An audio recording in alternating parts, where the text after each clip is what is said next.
I've just arrived. Mum's opening her Mother's Day presents. How I bargained with myself to get out of bed this morning. Stick through it, see if what I've told you can support you. Watch what I was eating, and I had to make sure I could get my training in when I needed to. My name's Miss Kristina. I like fitness, I like fashion, and I like my life. Welcome to my mayhem. The realities of prep is that you wake up at like 4:30 in the morning. You look like a zombie. And you go do like one of the toughest workouts you feel like you've ever done. And you go do a crap ton of cardio. And then you have to go do your full day job and full work. And you have to smile while doing it. But then you remember, you get to do this. You're not forced to do this. Today is one of those days, so I still get an almond cappuccino every day. I think I might die if I don't have one. Today is one of those days where I actually want to have my almond cappuccino pre-workout. Can you see this? Can you see this nonsense? How I bargained with myself to get out of bed this morning was that I'm gonna go and get my almond cappuccino from Macca's, because the only thing open, before I work out. These are the little bargains I make with myself all day to get through all of the stuff I have to get through. And then my coach says to me, oh no, you're gonna lose your pre-workout meal. Great. As pre-workout, I get one piece of gluten-free bread and I get to toast it with 5 grams of honey on top. The other thing I often do when I'm like cooking is just this. People think I'm crazy, but like I don't know how y'all get your steps in. Because I'll just be like cooking and I'll be stepping.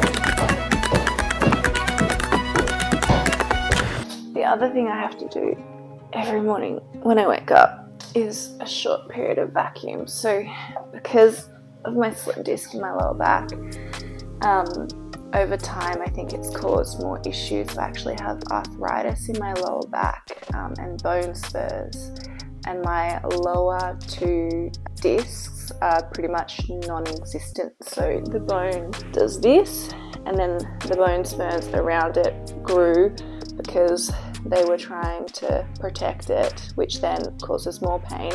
And then on top of that, I have endometriosis and adenomyosis. So this whole area hurts a lot. And when you're in prep and your volume's really high and your load is really high, and then obviously with your posing added on top of that, life is just painful.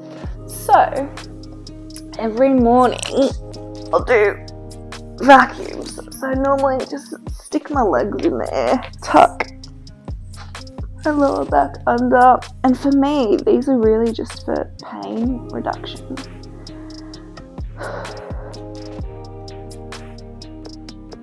A few moments later.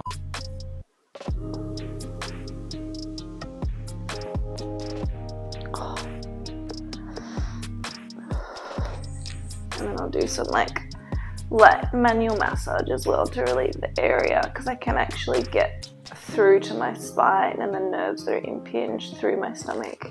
Sounds weird, but it works.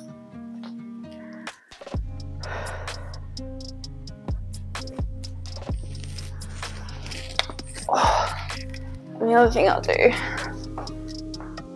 just some stretching. She's really sore today.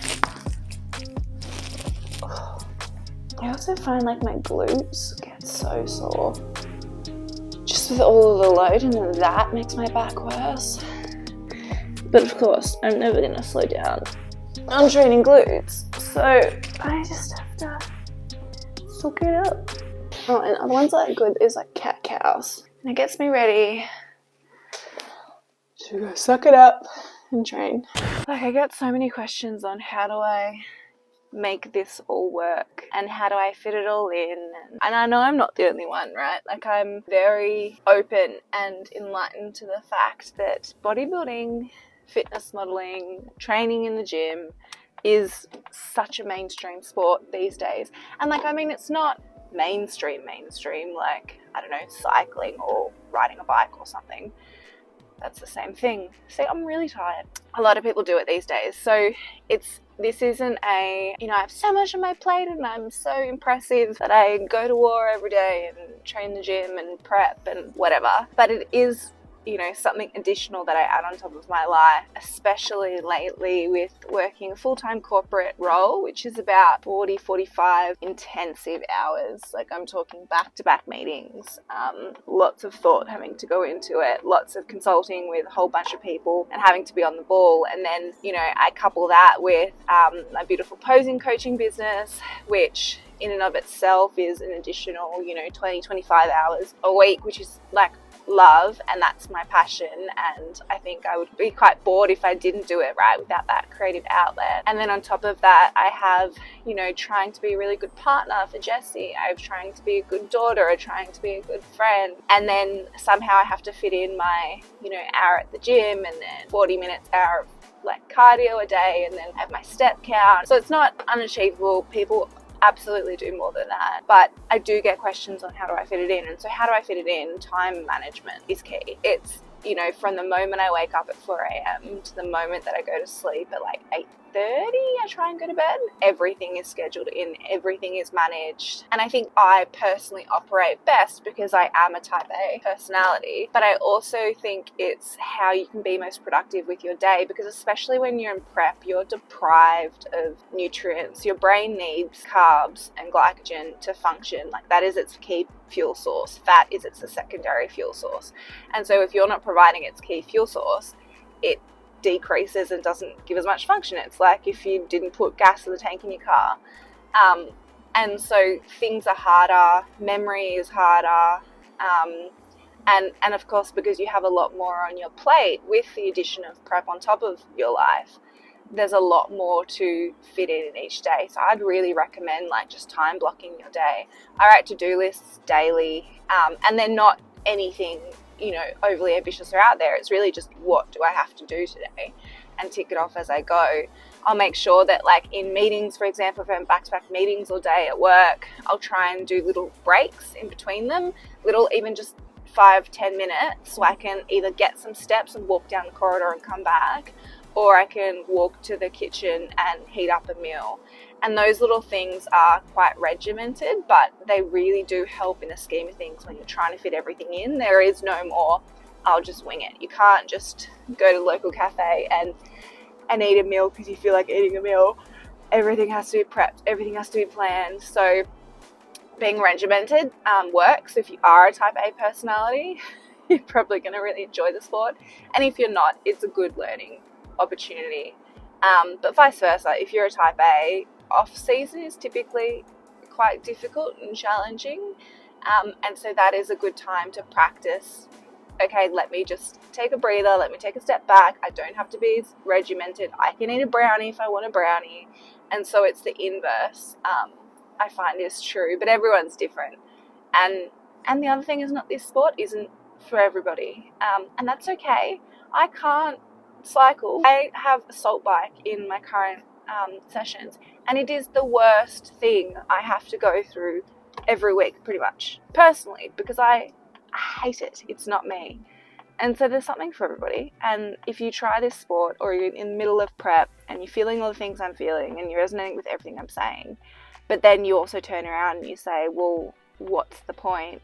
That's actually okay. All of the things that you're going through, all of the extended, mild pain that you endure for your time on stage and your time to shine, has to be for the love of it. And if you don't love it, then yeah, I agree. What is the point? Do something different. So stick through it. See if what I've told you can support you to kind of understand what you're going through, and know that it's absolutely normal to feel up and down and feel exhausted. See if you can implement some of the strategies that I've spoken about. And then if you get to the end of the day and you're still like, nah man, not me, that's absolutely okay. Doesn't have to be for everyone. So I have just finished my prep. So I've just finished my workout, and now I'm on my way home. I have to do a bunch of things, like go home, pack my food, I need to get ready for work. I need to finish off my steps that I need to do. So it's just going to be all systems go, and then I need to go do a full day at work, then come home, do more steps, have a posing client, then try and get my own posing practice in, and then cook dinner, go to bed. So full on day.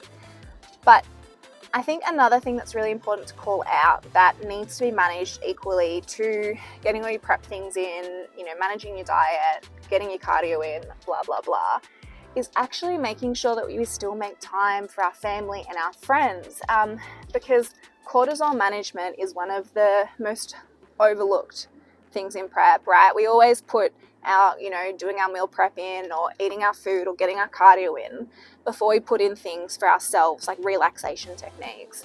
And it wasn't until probably my last 2 preps that I actually started to prioritize cortisol management, and my preps have been so much easier.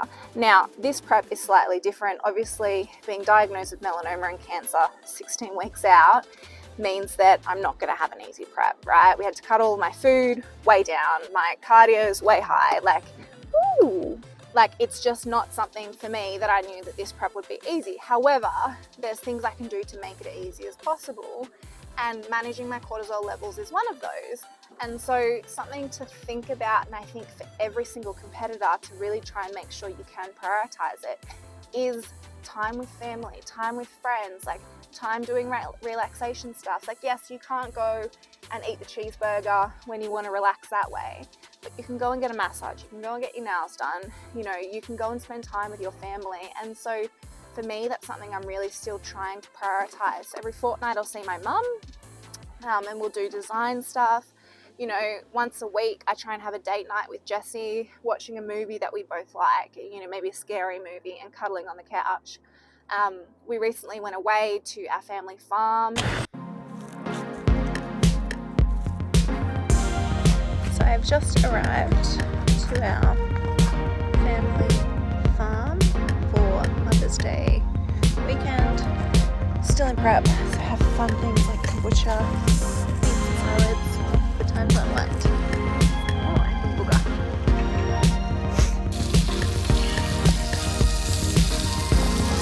Say hi, honey. What are we doing? Meth out in the country. Dude, I can't. What are we doing? Taking meth out in the country. Mum's opening her Mother's Day presents. And just spent a weekend there. And yeah, I had to prep my food, and yeah, it was a bit harder, but it was still super enjoyable. I could still switch off. I could still do all the things they were doing. I just had to watch what I was eating, and I had to make sure I could get my training in when I needed to. Those things are so crucially important to make sure you have a successful prep, because if you're high cortisol, if you have chronic overload of cortisol in your body, you're going to be holding water. You're going to find it harder to drop fat. Your body isn't going to be working the way it should be. You're going to be more prone to injury, and you're going to be more emotionally unstable. And all of these things can negatively impact your prep. Yes, they're not as tangible as food in, food out, energy in, energy out. However, these are the things that make you that extra 5% better, but also that make prep 50% better, because you're actually still enjoying the time in your day. Everything isn't a chore. We really need to make sure we're prioritizing that time and having those relaxation moments. So, maybe, take a leaf out of my book, but do a bit better than me, because I'm not as good at this as I could be. But really try and, every single competitor, whether you're a first timer, whether you're a seasoned pro, it doesn't matter, make sure you manage your cortisol levels, because it will make a night and day difference in your prep. I absolutely promise you. But that's all for today. I need to go get ready for work. I'm running late because I'm very slow when I'm tired. So I will speak to you all next week. Peace.